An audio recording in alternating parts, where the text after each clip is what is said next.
So this is really a feel-out meeting a little bit.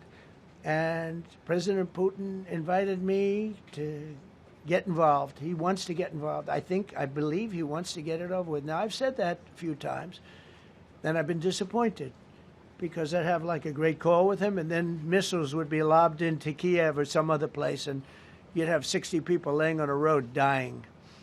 I said, that's cold, but it's a violent war. Are you optimistic that a deal will emerge from this meeting, or is he simply going to listen? I think this is a listening exercise for the president. Look, only one party that's involved in this war.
On Friday morning, President Trump will travel across the country to Anchorage, Alaska, for a bilateral meeting with Russian President Vladimir Putin. The brutal war between Russia and Ukraine broke out under Joe Biden's incompetent leadership, but President Trump is determined to try and end this war and stop the killing. As the president has said over and over again, his strong preference will always be for peace and partnership, whenever those outcomes can possibly be achieved. There is no leader in the world right now who has been more committed to preventing wars or ending them than President Donald Trump. Regarding the Putin and President Trump summit on Friday, why not invite Ukrainian President Zelensky to that summit? I know the president said yesterday that he planned to speak with him right after the summit and even before, but why not invite Zelensky, and whose decision was it to not invite him? Was it the president or was it President Putin? Well, this meeting came about because the president of Russia asked the president of the United States to meet through his special envoy, Steve Witkoff, who, as you all know, traveled to Russia to have a conversation with Putin at his request. And so the president is agreeing to this meeting at the request of President Putin.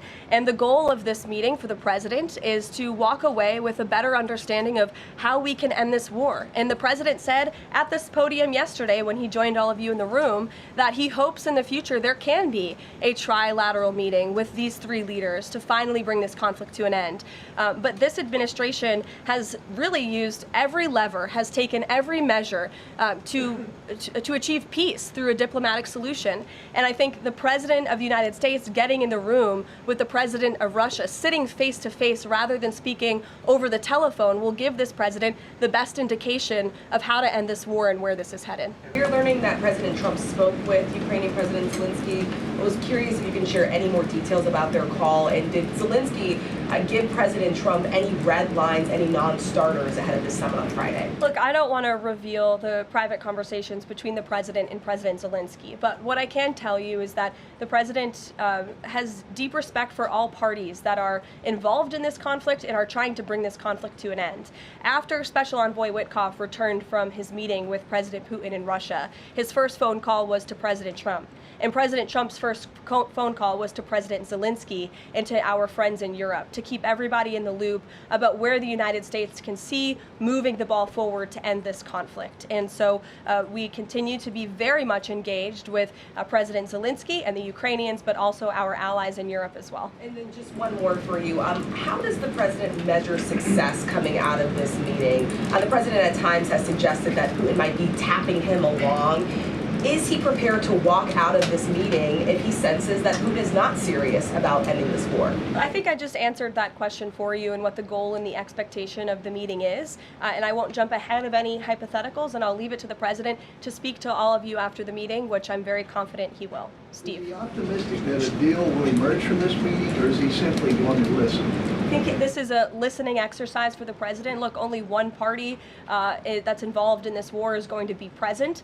And so this is for the president to go and to get, again, a more firm and better understanding of how we can hopefully bring this war to an end. Caroline, how did you settle on Alaska as the site for this? So there were some other sites being discussed. This is like it was a midpoint between the two leaders? There were many sites discussed, but of course Alaska is a state within the United States of America, so the president is very honored and looks forward to hosting President Putin on American soil. Last thing, is there a joint news conference plan, or will the president have a solo one? What sort of scheduling stuff? Yeah, the mechanics and the scheduling, Steve, are still being ironed out.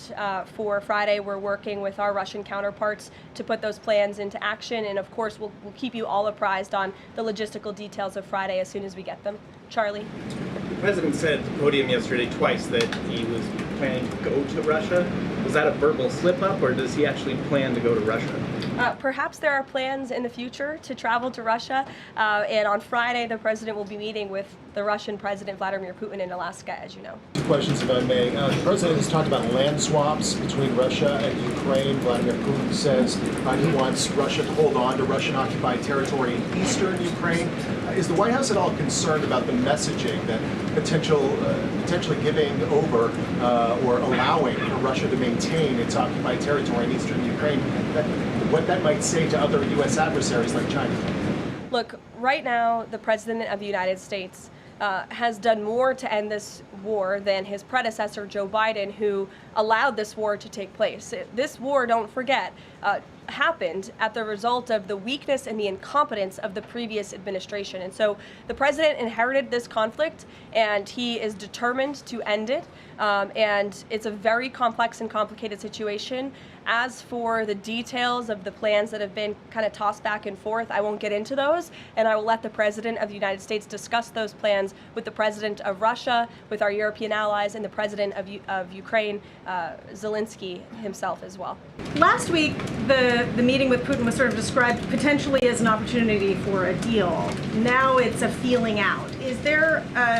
Has there been a shift in expectations within the White House, or an effort to temper expectations about what success looks like for this meeting? I mean, look, I think both can be true, right? The president has always said he wants a peace deal. He wants to see this war come to an end. But this bilateral meeting is a bilateral meeting between one party in this two-party war, right? You need both countries to agree to a deal. The president is accepting this bilateral meeting with Putin on Friday, and I will let him speak further to it after it concludes about how he felt it went. President Zelensky said moments ago that he thinks Russia is preparing for a new offensive on at least 3 different areas of the front line.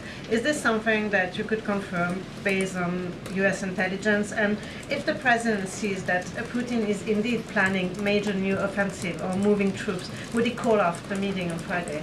I'm not in a position to confirm or deny or comment on that intel at this time. President, you mentioned your upcoming meeting with President Putin. Can you tell us what you hope to get out of that and whether you'll consider inviting President Zelensky to join? So you have to understand, this is a war that should have never happened. This is a war that wouldn't have happened if I were president. It would have never happened. It was the apple of his eye. I got along very well with President Putin. But if you look, under President Bush, they took a lot of territory. Under President Obama, they took a lot of territory. Under Biden, they essentially took the whole thing. It's just a question of time. Under Trump, you know what they took? Nothing. I was the one that said, you can't build your pipeline. That was half built. I came in, I stopped the pipeline. It's called Nord Stream 2. Nobody knows that, Nobody ever heard of Nord Stream 2. You might have not even heard it. Biggest pipeline in the world. I stopped it. I was not a friend of Russia, but I got along well with Putin. It's always good to get along with other countries if possible, but that doesn't mean you roll over like Biden did. Biden came in and he immediately approved the pipeline. I couldn't believe it. Then they say Trump wasn't tough on Russia. I wasn't tough. I was the toughest. Putin said, if you're not tough, I would hate like hell to see you. I stopped The biggest economic development job, the biggest job that Russia had ever built, I stopped it. It was dead. And this low IQ president came in and he let them build a pipeline and supply oil and gas all over Europe, you know. So this is really a feel-out meeting a little bit.